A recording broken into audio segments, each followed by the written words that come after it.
कैसे हो आप सभी। आई होप सभी ठीक होंगे। आज हम अपने कोर्स को आगे बढ़ाते हुए हम स्टार्ट करते हैं 12th क्लास के चैप्टर नंबर फर्स्ट सॉल्यूशंस। आइए देखिए, अगर मैं सॉल्यूशन की बात करूं तो मैं इसको भी लेके चलना चाहूँगा आपकी 9th क्लास। 9th क्लास में हमने पढ़ा था कि हमारे पास जो सॉल्यूशन होता है वो मिलके बना होता है आपका सॉल्यूट प्लस में सॉल्वेंट से। किससे मिलके बना होता है? आपका सॉल्यूट प्लस में सॉल्वेंट से मिलके बना हुआ होता है। अगर मैं सॉल्यूट की बात करूं तो ये सॉल्यूशन के अंदर लेस अमाउंट में प्रेजेंट रहता है।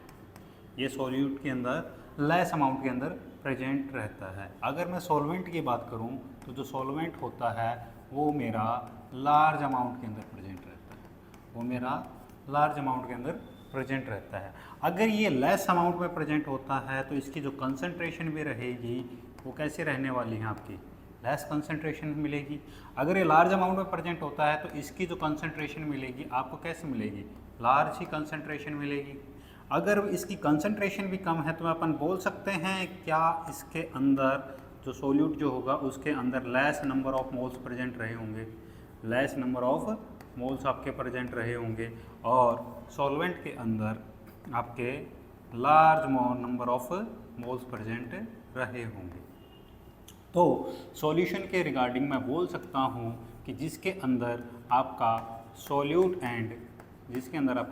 And solvent both are present, उसी को ही मैं क्या बोलता हूँ?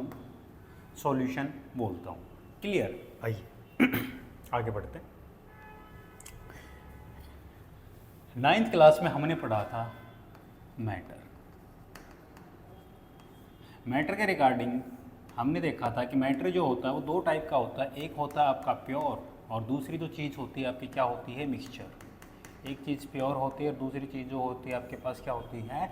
मिक्सचर होती है। अगर मैं प्योर की बात करूं तो हमने अभी तक पढ़ा था कि जो सब्सटेंस सिर्फ same kind of substance made up of same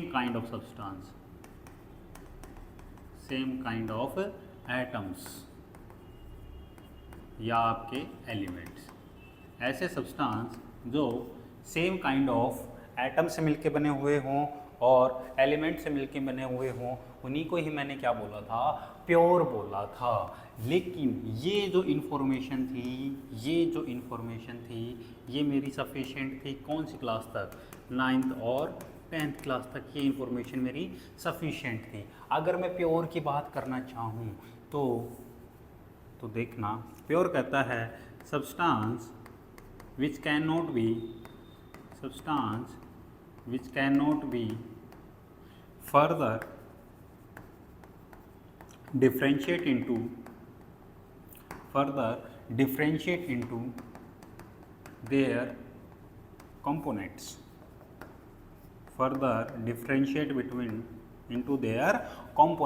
into their components का कहने का क्या मतलब है कि वो सब्सटेंस पर्टिकुलर किस काइंड ऑफ एटम से मिलके बना होगा, किस काइंड ऑफ एटम से मिलके क्या होगा? आपका बना होगा, उसी की ही मैं बात कर रहा हूँ।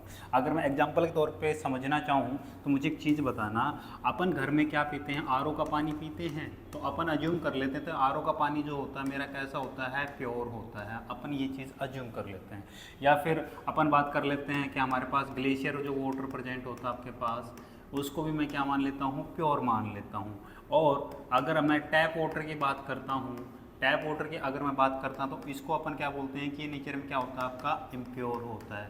ये नेचर में आपका क्या होता है? इम्प्योर होता है। बट एक्चुअली में देखा जाए तो मैंने यहाँ पे जितने भी पानी की जो कैटेगरी लिखी हैं, जितने भी पानी के जो एग्जांपल्स लिखे हैं, ये सारे के सारे नेचर में कैसे होते हैं? आपके प्योर ही नेचर में होते हैं। कैसे होते हैं ये प्योर? आइए समझते हैं। मान लीजिए सपोज दैट आपके पास क्या है? एक बीकर है, एक बीकर के अंदर आप क्या कर रहे हो, आपने इसके अंदर क्या डाल दिया है, पानी डाल दिया है, और आप इसको नीचे से क्या कर रहे हो, हीट कर रहे हो। आप नीचे से इसको क्या कर रहे हो, हीट कर रहे हो। तो मुझे एक चीज़ बताना, एट 100 डिग्री सेल्सियस इस पानी की क्या बनेगी, आपके पास कुछ वाटर वेपर्स बनेंगी, कुछ वाटर वेपर्स बनेंगी। तो मुझे एक चीज़ बताना, ये जो वेपर्स होंगी ये ऑक्सीजन की होंगी, हाइड्रोजन की होंगी, या H2O की ही होंगी? सोचो जरा एक बार इसके बारे में सोचो कि ये जो वेपर बन के आ रही थी ये मेरे पास ऑक्सीजन की होंगी, हाइड्रोजन की होंगी, या H2O की होंगी?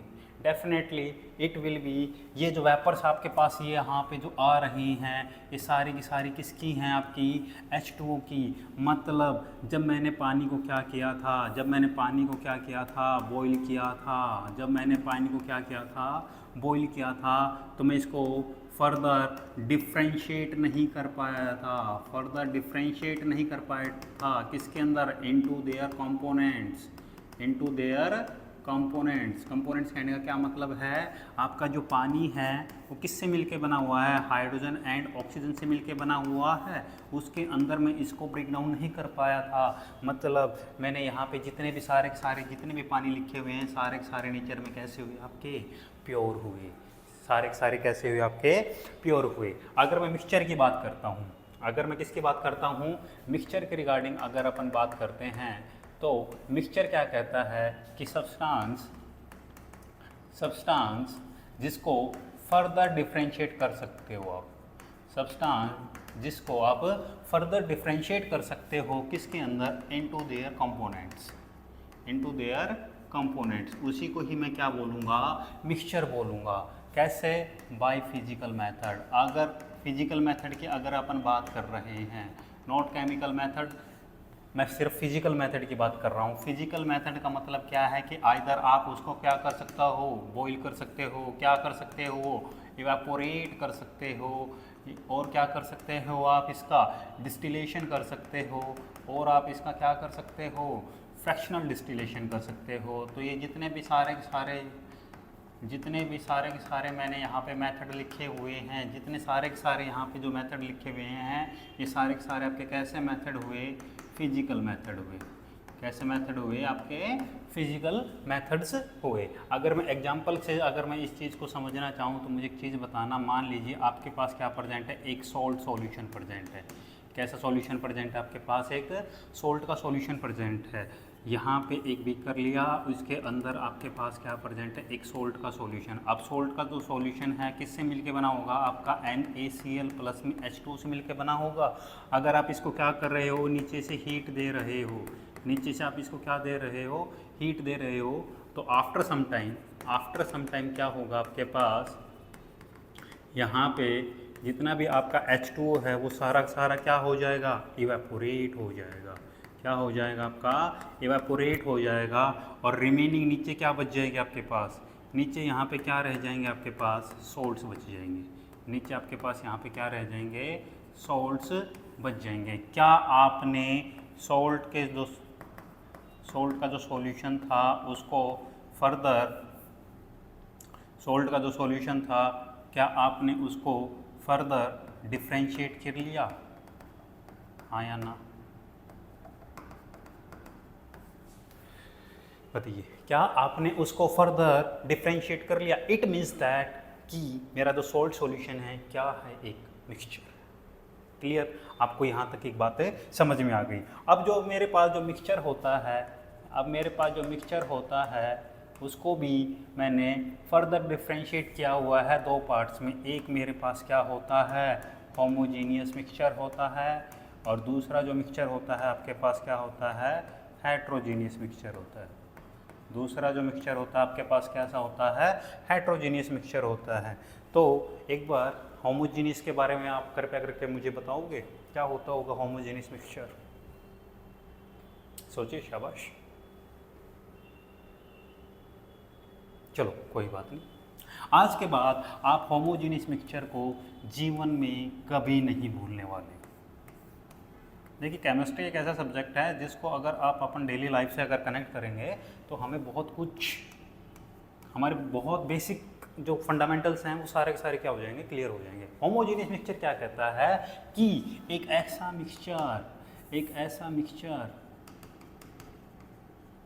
ऐसा मिक्सचर जिसके अंदर प्रेजेंट हो या mixture having same composition,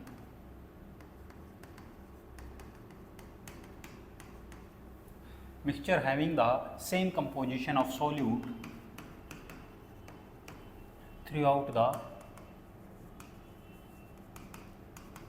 mixture। अगर मैं हेट्रोजीनियस की बात करता हूँ तो ऐसे mixture which do not have same composition throughout the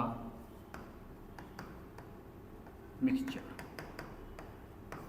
मतलब इसको अपन समझते एक बड़े ही बेसिक एग्जांपल से। सपोज दैट मेरे पास दो सॉल्यूशन है, दो मिक्सचर है मेरे पास। इसके अंदर आपके पास क्या प्रेजेंट था, पानी प्रेजेंट था। चलो आप ये बताइए मुझे, आप चाय तो वगैरह तो पीते ही होंगे या दूध पीते होंगे ऑब्वियसली सभी।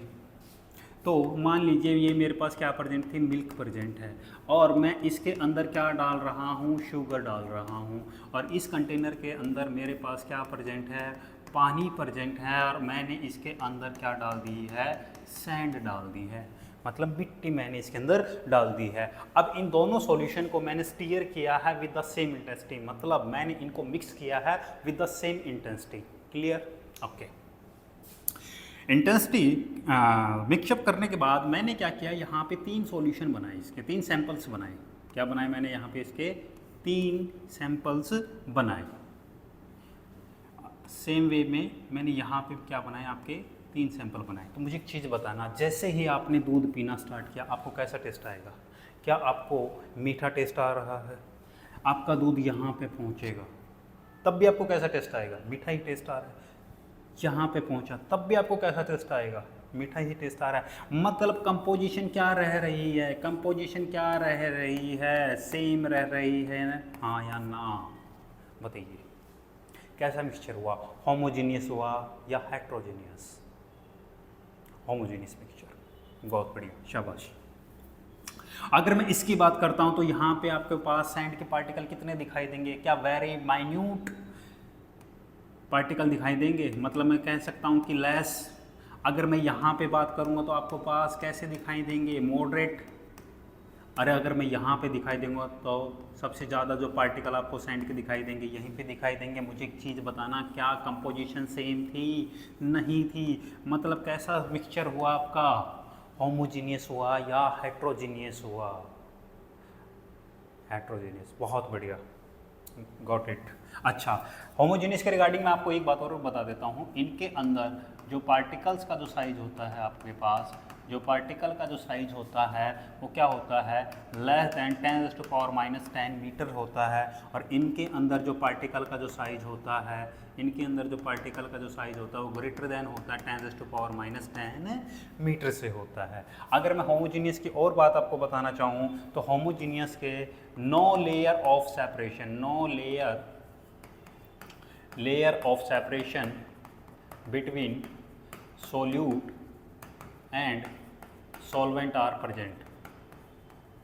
No layer of separation of solute and solvent are present। मतलब आप इस सैंपल के अंदर से शुगर को और मिल्क को आपस में सेपरेट नहीं कर सकते। अगर मैं हेट्रोजीनियस की बात करता हूँ तो यहाँ पे आपके पास लेयर ऑफ सेपरेशन प्रेजेंट होती है। किसके बीच में? सॉल्यूट एंड सॉल्वेंट के अंदर।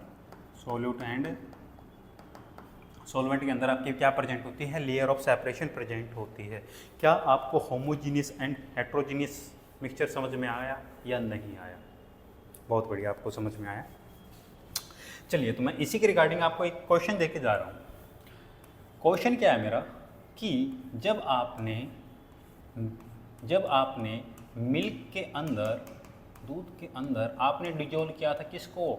शुगर को जब आपने इसके अंदर डिजोल्व किया था तो मुझे एक चीज़ बताना, ये जो शुगर के जो पार्टिकल्स थे, ये जो शुगर के जो पार्टिकल्स थे, ये लिक्विड इन नेचर थे या सॉलिड इन नेचर थे? आप इस क्वेश्चन का आंसर कमेंट में ज़रूर बताइए मुझे। ये मैं एक क्वेश्चन देके जा रहा हूँ इसी टॉपिक के रिगार्डिंग। आइए अब सॉल्यूशन की शुरुआत करते हैं। तो सॉल्यूशन से मेरे को एक बात समझ में आया, मतलब यहाँ से मेरे को होमोजेनियस मिक्सचर से एक बात समझ में आई है कि जो मेरा सॉल्यूशन भी जो होता है वो एक होमोजेनियस इन मिक्सचर होता है। कैसा मिक्सचर होता है आपका? Homogeneous in nature, in which solute are dissolved in solvent, solute are dissolved in solvent। Okay, homogeneous he mixture क्यों बोला मैंने? क्योंकि अगर मैं इसकी बात करता हूँ, अगर मैं इस एग्जाम्पल की अगर मैं बात करता हूँ तो इसके अंदर जो शुगर की जो कंपोजिशन है आपकी वो थ्रू आउट द सॉल्यूशन क्या है आपकी? सेम है, कांस्टेंट है, कहीं पे भी अप एंड डाउन प्रेजेंट नहीं है। और मैं हेट्रोजीनियस की अगर मैं बात करता हूँ तो मैं इसको सॉल्यूशन नहीं बोल सकता। दूसरी बात, जो सॉल्यूशन जो होता है उसके अंदर no new substance are found, no new substance are found, मतलब यहाँ पे आपके पास कोई भी सब्सटेंस नहीं बनेगा। अगर मान लीजिए घर में दही तो सभी जमाते होंगे, सभी की मम्मा जमाती होगी, ये मेरे पास क्या प्रेजेंट था? मिल्क प्रेजेंट था, और मैंने इसके अंदर क्या डाल दिया? कर्ड डाल दिया थोड़ा सा, तो एंड रिजल्ट मेरे पास क्या निकल के आएगा? कर्ड ही निकल के आ रहा है। क्या आप इस कर्ड को सॉल्यूशन कह सकते हो? नहीं। क्यों नहीं कह सकते इसको? कर्ड को सॉल्यूशन नहीं होगा, बिकॉज यहाँ पे क्या टेक प्लेस हुई है आपकी? एक केमिकल रिएक्शन टेक प्लेस हुई है, मतलब यहाँ पे आपका एक प्रोडक्ट बना है, यहाँ पे आपका क्या बना है? एक प्रोडक्ट बना है। तो मैं इसको सॉल्यूशन बिल्कुल नहीं बोलूँगा, मैं इसको सॉल्यूशन बिल्कुल नहीं बोलूँगा।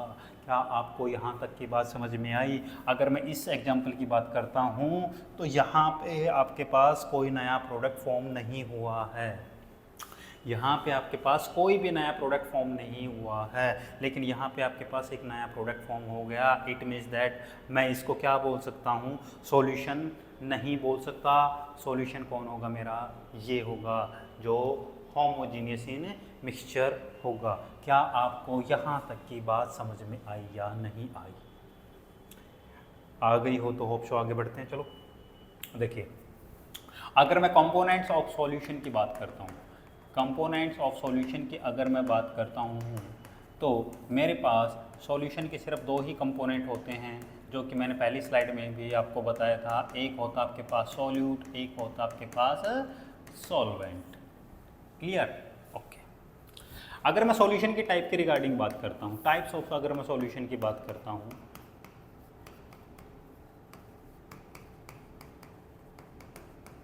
तो सबसे पहले आपके पास जो सॉल्यूशन का टाइप आता है वो होता है आपके पास किस टाइप का सॉल्यूशन?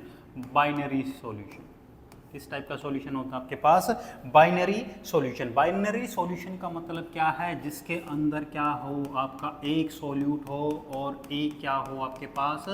सॉल्वेंट हो। एक ही सॉल्यूट हो और एक ही क्या हो आपके पास?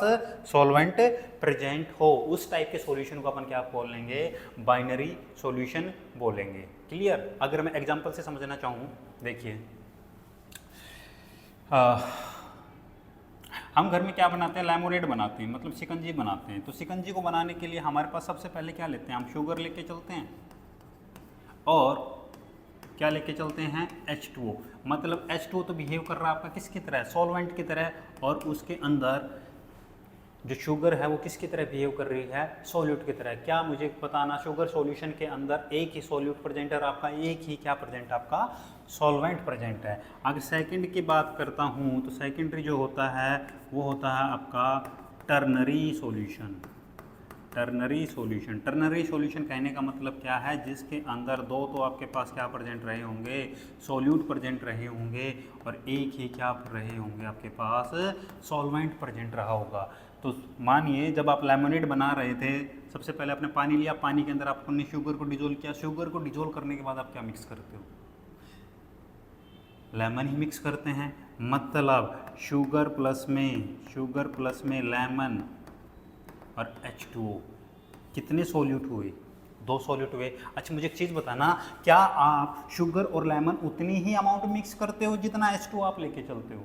नहीं। मतलब मान लीजिए अगर आपके पास, मान लीजिए आपके पास 1 लीटर सॉल्यूशन प्रेजेंट है, 1 लीटर आपके पास क्या प्रेजेंट है, पानी प्रेजेंट है, तो क्या आप इसके अंदर 1 kg शुगर डाल देते हो? नहीं। आप मात्रा कितनी डालते होगे? I think 100 gram, 100 grams, 10 grams, 50 grams, इतनी ही शुगर अपन उसके अंदर क्या करते हैं, डिजोल्व करते हैं। मतलब प्रोपोर्शन समझ में आ रहा है कि शुगर सॉल्यूट की तरह क्यों बिहेव हो रही थी, क्योंकि अपन कितनी डालते थे, 10 ग्राम डाल रहे थे, और पानी कितना था, 1000 ml प्रेजेंट था। इसकी कम, अगर इसकी बात, अगर मैं इसकी अमाउंट इससे अगर मैं कंपेयर करता हूँ तो कितनी है, कम है, हाँ या ना? बात समझ में आई? तीसरा जो सॉल्यूशन होता है वो होता है आपके पास कौन सा, क्वाटनरी सॉल्यूशन। तीसरा जो सॉल्यूशन होता है आपके पास क्या होता है, क्वाटनरी सॉल्यूशन, जिसके अंदर क्या होता है, आपके 3 तो सॉल्यूट प्रेजेंट रहे होते हैं, और एक क्या प्रेजेंट रहता है आपके पास, सॉल्वेंट प्रेजेंट रहता है। 3 तो सॉल्यूट प्रेजेंट रहते हैं और एक आपके पास क्या प्रेजेंट रहता है, सॉल्वेंट प्रेजेंट रहता है। तो मुझे एक चीज़ बताना, जब आपने लेमनेड बनाने, आप जब शिकंजी बना रहे थे या लेमनेड आप जब बना रहे थे, तो पानी लिया, पानी के अंदर आपने शुगर को डिजोल्व किया, शुगर के डिजोल्व करने के बाद आपने लेमन डाला, उसके बाद क्या डालते हो आप, सॉल्ट डालते हो। मतलब 3 कंपोनेंट कौन कौन हो गए, sugar, lemon and salt, plus में H2O। किस टाइप का सॉल्यूशन हुआ आपका, क्वाटनरी सॉल्यूशन हुआ। किस टाइप का सॉल्यूशन हुआ आपका, क्वाटनरी सॉल्यूशन हुआ। क्या आपको सॉल्यूशन के रिगार्डिंग इतनी सारी चीज़ें समझ में आई या नहीं आई? बहुत बढ़िया, आपको यहाँ तक चीज़ें समझ में आई। चलिए आगे बढ़ते हैं। अब जब मैंने लेक्चर को स्टार्ट किया था तो मैंने आपको एक बात बोली थी, एक चीज़ बोली थी, कंसंट्रेशन। आइए इसी कंसंट्रेशन के रिगार्डिंग अपन चीज़ों को डिस्कस करते हैं, फिर आगे बढ़ते हैं। देखिए, अगर मेरे पास, अगर मैं सॉल्यूशन को फर्दर डिफरेंशिएट करना चाहूँ तो सॉल्यूशन भी जो होता है वो मेरे पास 2 टाइप का होता है। एक तो नेचर में कैसा होता है आपका, कंसंट्रेटेड होता है, और एक कैसा होता है आपके पास, डाइल्यूटेड सॉल्यूशन होता है। एक जो सॉल्यूशन होता है कैसा होता है आपके पास, डाइल्यूटेड सॉल्यूशन होता है। कंसंट्रेटेड सॉल्यूशन से क्या समझते हो, मतलब जिसके अंदर सॉल्यूट की जो अमाउंट रही होगी, सॉल्यूट की जो अमाउंट रही होगी कितनी रही होगी, लार्ज रही होगी। और डाइल्यूटेड का मतलब क्या है, जिसके अंदर जो सॉल्यूट की जो अमाउंट है क्या रही होगी आपके पास, लेस रही होगी। जिसके अंदर सॉल्यूट की जो अमाउंट रही होगी क्या रही होगी आपके पास, लेस रही होगी। आइए एक एग्जांपल से समझते हैं इसको भी, बेसिक एग्जांपल से। देखिए, मान लीजिए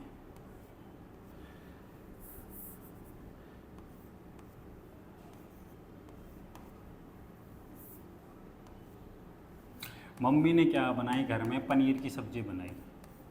किसकी सब्ज़ी बना रखी है, पनीर की सब्ज़ी बना रखी है। इन दोनों के अंदर आपके पास 2 कटोरी हैं जिनके अंदर आपके पास क्या प्रेजेंट है, पनीर की सब्ज़ी प्रेजेंट है। अब पनीर की सब्ज़ी प्रेजेंट है, मान लीजिए इसके अंदर जो NaCl है, मतलब आपके पास जो सॉल्ट की जो अमाउंट है वो सिर्फ कितनी स्पून है, ओनली हाफ स्पून है। अगर मैं इसकी रिस्पेक्ट में बात करता हूँ, इसके अंदर कितने स्पून प्रेजेंट है आपके पास, 2 स्पून ऑफ सॉल्ट प्रेजेंट है। तो सबसे पहले तो मुझे एक चीज़ बताइए, आप फर्स्ट वन को खाना पसंद करोगे या सेकंड वन को खाना पसंद करोगे? ऑब्वियसली अपन फर्स्ट वन को खाना पसंद करेंगे, सेकंड वन को थोड़े ना खाना पसंद करेंगे। फर्स्ट वन को क्यों खाना पसंद किया, क्योंकि अगर मैं इसके रिगार्डिंग बात करता हूँ तो इसके अंदर जो सोल्यूट की जो अमाउंट है आपके पास, जो सोल्यूट की जो अमाउंट है कैसी प्रेजेंट है आपके पास, क्या लेस प्रेजेंट है। अगर मैं इसकी रिस्पेक्ट में बात करता हूँ तो सोल्यूट की जो अमाउंट है लार्ज प्रेजेंट है। तो मुझे एक चीज़ बताना, इन दोनों के अंदर से डाइल्यूटेड कौन हुआ और कंसनट्रेटेड कौन सा हुआ? क्या ये मेरा कंसंट्रेटेड टाइप ऑफ सॉल्यूशन हुआ? क्या ये मेरा डाइल्यूटेड सॉल्यूशन हुआ? हाँ या ना? हाँ या ना? क्या आपको इतनी सी बात समझ में आई या नहीं आई? अगर आपको इतनी सी बात समझ में आ गई तो मुझे एक चीज़ और बताना, क्या आपने यहाँ पे इस एग्जाम्पल के अंदर से आपने अमाउंट ऑफ द साल्ट को दोनों जगह कंपेयर किया होगा? ऐसे देख के थोड़ी ना बताया होगा, आपने इन दोनों को क्या किया होगा? कंपेयर किया होगा। मतलब आपने क्या किया है, इनकी जो अमाउंट है उसको क्या किया था? कंपेयर किया था। क्या किया था? कंपेयर किया था। तो on the basis of this comparison आपने सॉल्यूशन को डिवाइड किया किसके अंदर? कंसंट्रेटेड एंड डाइल्यूटेड के अंदर। किसके अंदर? कंसंट्रेटेड एंड डाइल्यूटेड के अंदर। अगर मैं केमिस्ट्री की बात करता हूँ, अगर मैं केमिस्ट्री की बात कर रहा हूँ और मैं अमाउंट की बात कर रहा हूँ, तो वो अमाउंट हो जाती है, उसी को ही मैं क्या बोलता हूँ? मेरा कंसंट्रेशन। उसी को ही मैं क्या बोलता हूँ? कंसंट्रेशन। और आपने यहाँ पे अमाउंट को क्या किया है? कंपेयर किया है। तो मतलब कंसंट्रेशन का मतलब क्या हो गया आपका? Relative amount of the solute, relative amount of the solute present in the solution, present in the solution. उसी को ही मैं क्या कहता हूँ? मेरी कंसंट्रेशन कहता हूँ। क्या कंसंट्रेशन का एग्जैक्ट मतलब समझ में आ गया या नहीं आया? Why relative amount? क्योंकि मैंने उन चीज़ों को क्या किया है? कंपेयर किया है। अगर अपन डेली लाइफ की अगर बात करते हैं तो हमारा कंपेरिजन करते हैं घर वाले कि भाई शर्मा जी का बेटा ऐसा है एंड अरोड़ा जी का बेटा ऐसा है, आपके मतलब what ever kind of comparison हमारा चलता रहता है। मतलब वो हमारी ही अमाउंट को क्या कर रहे हैं? हमारी ही एक्टिविटी को, हमारे ही बिहेवियर को क्या कर रहे हैं? कंपेयर कर रहे हैं विद सेकंड पर्सन। वहाँ से एक कंक्लूजन निकालते हैं कि भाई किसका बेटा अच्छा है, किसका बेटा नालायक है। आई थिंक सभी के घर में यही डिस्कशन चलता होगा। क्लियर? आपके यहाँ तक कि आपको इन्फॉर्मेशन समझ में आई है? नहीं। तो जब मैं कंसंट्रेशन की बात कर रहा हूँ, कंसंट्रेशन का मतलब मुझे समझ में आ गया। अब मेरे को क्या पढ़नी है? Different kinds of concentration terms पढ़नी है। डिफरेंट काइंड्स ऑफ क्या पढ़नी है आपको?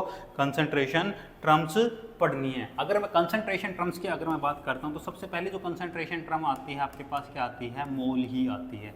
एक्चुअली में ये आपके 11th का टॉपिक है, लेकिन फिर भी मैं एक बार आपको मोल के रिगार्डिंग प्रेशअप करवा दूंगा, इसकी जो मेमोरी है। उसके बाद जो कंसंट्रेशन टर्म आती है क्या आती है आपकी? मोलैरिटी।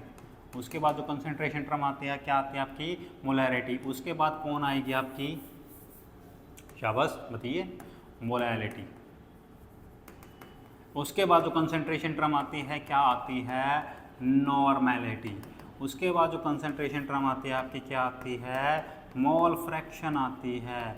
उसके बाद क्या आती है आपकी? स्ट्रेंथ आती है, ppm आती है एंड ppb आती है।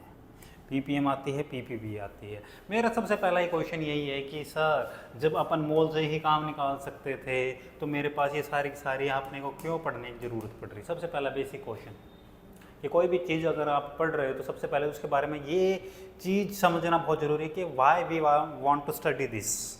बताइए क्यों पढ़ रहे हो? देखिए, सोचो, शाबाश। नहीं पता? कोई बात नहीं। ये सारी कंसंट्रेशन टर्म्स क्यों आई हैं? देखिए, केमिस्ट्री जो है बहुत ब्रॉड है।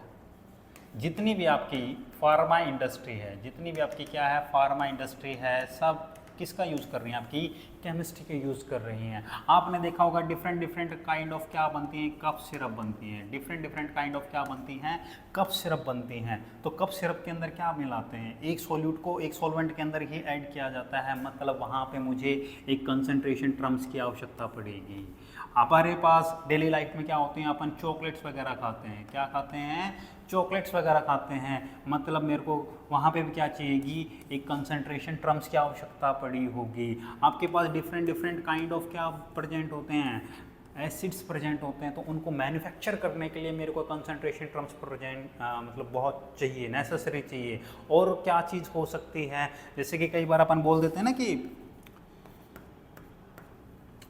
जैसे कि डेंगू के मच्छर आजकल बहुत सीजन चल रहा है, तो कैसे पता चलेगा? वो चलेगा इन कंसंट्रेशन टर्म से, पार्ट्स पर मिलियन से, पार्ट्स पर मिलियन के। क्योंकि पानी के अंदर अगर आप देखोगे तो पानी के अंदर क्या होते हैं, आपके कुछ बैक्टीरियाज होते हैं, और वो पानी जब आप इन्फेक्टेड पानी का अगर आप कंजप्शन का आप अगर करते हो तो उससे अपने को स्टमक इंटेस्टाइन के रिगार्डिंग आपको प्रॉब्लम होने के बहुत चांसेस हो जाते हैं। दैट्स वाई इन सारी चीज़ों को समझने के लिए हमें इतनी सारी कंसंट्रेशन टर्म्स की क्या पड़ी, आवश्यकता पड़ी, नेसेसिटी पड़ी। क्या मेरी इतनी सी इन्फॉर्मेशन आपको समझ में आई या नहीं आई? बहुत बढ़िया, चलिए आगे बढ़ते हैं। सबसे पहले मैं बात करते लेता हूँ मोल की बात कर लेता हूँ। सबसे पहले मैं बात कर लेता हूँ मोल की बात कर लेता हूँ। तो मोल जो होती है एक एसआई यूनिट होती है आपकी किसकी, अमाउंट ऑफ सब्सटेंस की। एसआई यूनिट होती है कि आपकी किसकी, अमाउंट ऑफ सब्सटेंस की। ये कौन सा अमाउंट ऑफ सब्सटेंस की बात कर रहा है? ये बात कर रहा है आपके किसकी, एटम की बात कर रहा है, एलिमेंट्स की बात कर रहा है, मॉलिक्यूल की बात कर रहा है, कंपाउंड की बात कर रहा है, इलेक्ट्रॉन्स की बात कर रहा होगा, प्रोटॉन्स की बात कर रहा होगा, न्यूट्रॉन्स की बात कर रहा होगा। इन सभी चीज़ों की रिस्पेक्ट में ये बात कर रहा होगा, उसी को क्या बोला गया, मोल बोला गया। मोल जो है स्टडी करते हैं हम किस लेवल पे, माइक्रोस्कोपिक लेवल के ऊपर। किस लेवल के ऊपर स्टडी करते हैं, माइक्रोस्कोपिक लेवल। Y microscopic? अगर मैं एटम के अगर मैं रिस्पेक्ट में बात करता हूँ तो एटम जो होता है वेरी वेरी स्मॉल होता है, वेरी वेरी स्मॉल होता है, इतना स्मॉल होता है कि आप उसको नेक्ड आई से नहीं देख पाओगे, इतना स्मॉल होता है। दैट्स वाई अपन इसको डील करते हैं किस लेवल पे, एक माइक्रोस्कोपिक लेवल पे। तो मोल क्या कहता है कि 1 मोल जो होता है, 1 मोल जो होता है उसके अंदर जो पार्टिकल्स आपके प्रेजेंट होते हैं, एटम जो प्रेजेंट होते हैं वो कितने होते हैं, 6.0223 इंटू 10⁻23। इसको मैं, ये एक साइंटिस्ट थे आपके, कौन, एवोगैड्रो। एक साइंटिस्ट थे एवोगैड्रो, जिन्होंने ये एक नंबर दिया था कि अगर किसी भी एटम के अंदर, अगर किसी भी पार्टिकल के अंदर इतने नंबर ऑफ एटम्स अगर आपके पास प्रेजेंट रहे होंगे, इतने नंबर ऑफ एटम्स क्या रहे होंगे आपके पास प्रेजेंट रहे होंगे, तो इक्वल टू हो जाएंगे किसके, शाबाश, 1 मोल के इक्वल टू हो जाएंगे। ये समथिंग इज लाइक दैट, ऐसा ही हो गया कि 1 मोल मतलब अगर मैं 1 डजन की बात करता हूँ तो 1 डजन के अंदर कितने नंबर ऑफ बनाना है आपके पास, क्या 12 ही बनाना आते हैं? क्या ये यूनिवर्सल ट्रूथ है या नहीं? तो इसी तरह 1 मोल के अंदर भी कितने नंबर ऑफ एटम्स आए, इतने नंबर ऑफ एटम। ये 1 मोल मतलब 1 डजन। कितने पार्टिकल हैं इसमें, 12 पार्टिकल्स हैं। इसके अंदर कितने पार्टिकल्स प्रेजेंट हैं, इसके अंदर कितने atom, number of atoms present रहेंगे, इतने नंबर ऑफ एटम्स प्रेजेंट रहे होंगे। क्या मोल की बात समझ में आई या नहीं आई? बहुत बढ़िया। अगर मैं इसकी कैलकुलेशन की बात करता हूँ, अगर मैं इसकी क्या करता हूँ, कैलकुलेशन की बात करता हूँ, तो कैलकुलेशन अपन करेंगे इसको 3 मेथड्स में। कैसे, देखिए, मान लीजिए आपको पोटैटो लेने जाना है, आलू लेके आने सब्जी मंडी से, क्या आप उनको जाके ये बोलोगे कि भाई 1 लीटर आलू दे दे? नहीं ना, मतलब सॉलिड क्वांटिटी है, किस में मेजर करवाओगे, केजी या ग्राम के फॉर्मेट में। पेट्रोल पंप पे पेट्रोल लेने गए, फ्यूल लेने गए, क्या लेने गए आप, फ्यूल लेने गए, क्या बोलोगे, एक किलो तेल दे दे भाई? नहीं ना, आप बोलोगे कि भाई 1 लीटर डाल दो या 1.5 लीटर आप कर दो, वट एवर जो भी अपन चीज़ यूज़ करते हैं। मतलब यूनिट क्या चल रही है लिक्विड के लिए, लीटर की बात चल रही है। अगर मेरे को क्या लेके आना है, ऑक्सीजन का सिलेंडर लेके आना है। किसका सिलेंडर लेके आना है, ऑक्सीजन का सिलेंडर। मतलब ऑक्सीजन कैसा हुआ आपका, क्या एक गैस ही हुई? मतलब गैस को भी मैं किसके फॉर्मेट में लेके आता हूँ, लीटर के फॉर्मेट में लेके आता हूँ। किसके फॉर्मेट में लेके आता हूँ, लीटर के फॉर्मेट में, कि भाई 2 लीटर के गैस का सिलेंडर दे दो या फिर 14.5 लीटर गैस का सिलेंडर दे दीजिए। अपन यही बात बोलते हैं, अपन ये नहीं बोलते कि 1 किलो डाल दे, 2 किलो, नहीं। वो बात अलग है कि घर वाले जब दूध लेने जाते हैं तो उसको बोल देते हैं भाई 2 किलो डाल देना, 1 किलो ही रखना। लेकिन ये अपनी एक कॉमन वो बन चुकी है, बट उसको मेजर किसके अंदर किया जाता है, आपका ली के अंदर उसको क्या किया जाता है, मेजरमेंट उसका होता है। तो मोल भी अपने पास 3 डिफरेंट उसमें मेजरमेंट करेंगे। सबसे पहले मैं बात करता हूँ in terms of mass. In terms of mass से मेरे पास एक चीज़ समझ याद आई कि what is the difference between mass and weight. What is the difference between mass and weight? Mass और वेट के अंदर क्या डिफरेंस होता है? शाबाश बताइए। चलिए आप मेरे को ना इसका आंसर कमेंट बॉक्स में जरूर लिखिए, कमेंट बॉक्स में के अंदर इसका मेरे को आंसर जरूर दीजिए। क्लियर? देखिए इन टर्म्स ऑफ मास की अगर मैं रिस्पेक्ट में बात करता हूँ तो नंबर ऑफ मोल्स का फॉर्मूला क्या हो जाएगा आपका? नंबर ऑफ मोल्स का फॉर्मूला हो जाएगा आपके पास गिवन मास अपॉन में molar mass, given mass upon में मोलर मास। कैसे? अगर मैं एग्जांपल से समझना चाहूँ कि calculate number of moles in 18 gram of H2O, calculate number of moles in 18 gram of H2O। तो मुझे एक चीज़ बताना, n की वैल्यू मुझे निकालनी है। क्या मेरे पास एक अप्रोप्रिएट अमाउंट दी हुई है कि मेरे को ये मोल्स कैलकुलेट करने हैं इस अमाउंट के अंदर? मतलब गिवन वेट आपके पास कितना हो चुका है? 18 हो चुका है। किसका है वो 18 ग्राम? किसका है वो? क्या वो कंपाउंड का नाम दिया हुआ है आपके सामने? H2O है। तो H2O का मोलिकुलर वेट कितना हो गया आपके पास? 2 प्लस में 16, मतलब कितना आया? 18। 18 से 18 कट गए, मतलब नंबर ऑफ मोल्स कितने प्रेजेंट है आपके पास? 1 मोल प्रेजेंट है। क्या मोल्स कैलकुलेट करने हैं? मोल्स को कैसे कैलकुलेट करते हैं? हाँ या ना? शाबाश, बहुत बढ़िया, शाबाश। सेकंड जो इसका कैलकुलेशन होगा वो होगा इन टर्म्स ऑफ एंटिटीज। एंटिटीज कहने का क्या मतलब है? अगर वो आपके पास बारे में बात कर रहा है, किसके बारे में? एटम के बारे में रिगार्डिंग बात कर रहा है, मॉलिक्यूल की रिगार्डिंग बात कर रहा है, आयंस के रिगार्डिंग, इलेक्ट्रॉन्स, प्रोटॉन्स या न्यूट्रॉन्स के रिगार्डिंग की बात कर रहा है, तो नंबर ऑफ मोल्स का फॉर्मूला हो जाएगा given number of particles, given number of particles divided में एवोगैड्रो नंबर, डिवाइडेड में एवोगैड्रोज नंबर। मतलब n बाई में Na, मतलब n अपॉन में 6.0223 इंटू 10⁻23। क्लियर? और जो तीसरा जो रहने वाला है इसके अंदर इन terms of volume, in terms of volume. याद रखना, पानी के लिए वॉल्यूम यूज नहीं करोगे, सिर्फ ये वाली चीज़ यूज करोगे। किसके लिए? ओनली गैस के लिए। तो नंबर ऑफ मोल्स का फॉर्मूला हो जाएगा आपके पास क्या? वॉल्यूम बाय में 22.4 लीटर। ये हमारे पास मोल के 3 फॉर्मूले होते हैं। तो आइए सबसे पहले ही शुरुआत करते हैं अपनी पहली ही कंसंट्रेशन टर्म, जिसका नाम है क्या? मोलैरिटी। जिसका नाम है क्या? मोलैरिटी। मोलैरिटी को मैं डिनोट करता हूँ किससे? मोलर से, मतलब M से, कैपिटल M से। क्या कहती है मेरी मोलैरिटी? मोलैरिटी कहती है number of moles of solute, number of moles of solute present in volume of solution, present in volume of solution in 1 liter, number of moles of solute present in volume of solution in 1 litre. अगर मैं इसकी SI unit की बात करता हूँ, अगर मैं इसकी SI यूनिट की अगर मैं बात करता हूँ तो मुझे एक चीज़ बताना, मोल की यूनिट क्या होती होगी? क्या मोल की यूनिट वो मोल ही होती है? अगर मैं वॉल्यूम की बात करता हूँ तो वॉल्यूम की यूनिट क्या होती है आपकी? लीटर होती है। मतलब क्या SI यूनिट निकल के आई? Mole litre inverse, mole litre, शाबाश बोलिए, मोल लीटर इनवर्स। क्या ये बात समझ में आई या नहीं आई? सपोज दैट आपके पास mass of solute is given, mass of solute आपके पास क्या हो? दिया हुआ हो, और आपको मोलैरिटी कैलकुलेट करनी है। तो मोलैरिटी का फॉर्मूला ही क्या हो जाएगा आपके पास? मोलैरिटी का फॉर्मूला ही क्या हो जाएगा? Given weight of the solute divided में molecular weight of the solute into में वॉल्यूम ऑफ सॉल्यूशन, इनटू में volume of solution in litre. क्या पहला सेकंड फॉर्मूला आपके पास समझ में आया या नहीं आया? चले आगे, शाबाश।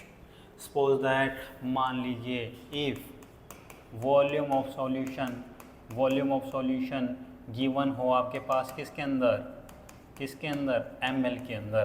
तो मोलैरिटी का फॉर्मूला क्या बन जाएगा, मोलैरिटी का फॉर्मूला ही क्या हो जाएगा आपके पास, given weight of the solute, given weight of the solute divided में molecular weight of the solute into में volume of solution in ml into में 1000। क्या मोलैरिटी के आपको 3 फॉर्मूले समझ में आए या नहीं आए, बोलिए। ये आपका फॉर्मूला नंबर 3 हो गया है, ये आपका फॉर्मूला नंबर 2 हो चुका है, और ये आपका फॉर्मूला नंबर क्या हो चुका है, 1 हो चुका है। आइए एक एग्जांपल से समझते हैं। Calculate the molarity of the solution, calculate the molarity of the solution if 49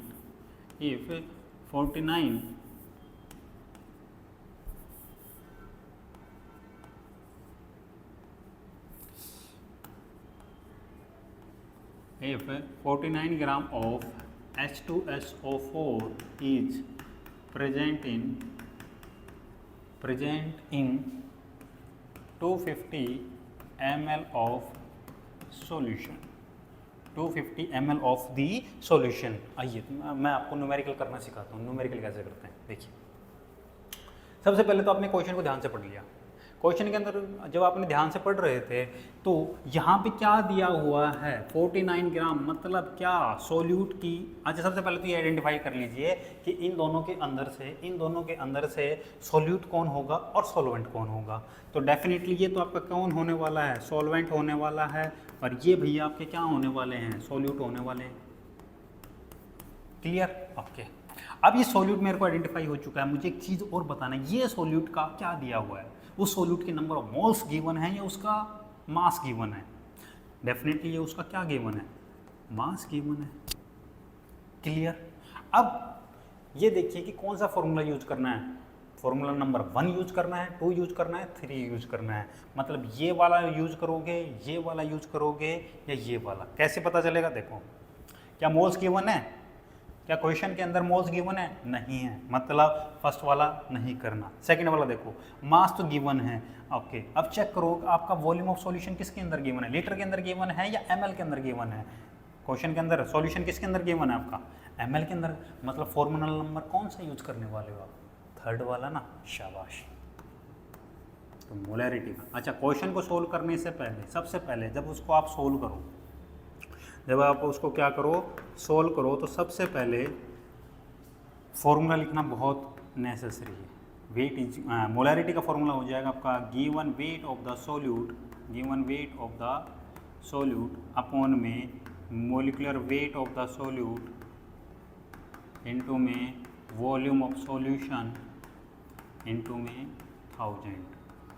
बताना जरा एक बार, वेट ऑफ द सोल्यूट मतलब मास कितना गिवन है, क्या 49 ग्राम मास प्रेजेंट है। अच्छा, मोलिकुलर वेट H2SO4 का कितना होता होगा, 2 प्लस में 32 प्लस में 64, अगर टोटल काउंट करोगे तो कितना आया, 98 आया या नहीं, मतलब 98 इनटू में वॉल्यूम कितना गिवन है, 250 ml गिवन है, हाँ या ना। अब सोल्व कर दो, 25 चौके 100, 2 तो मतलब इस सॉल्यूशन की जो मोलैरिटी जो निकल के आई है, क्या आई है, 2 मोल लीटर इनवर्स। क्या आपको ये वाली बात समझ में आई या नहीं आई, बोलिए भाई लोग, समझ में आई।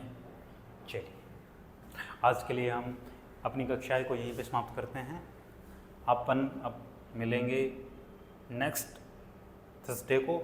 जितने भी मैंने आपको यहाँ पे 2 क्वेश्चन देके गया हूँ, उसके आंसर आप मुझे कमेंट बॉक्स में करके दिखाइए। चलिए, थैंक यू भाई, जय हिंद, जय भारत।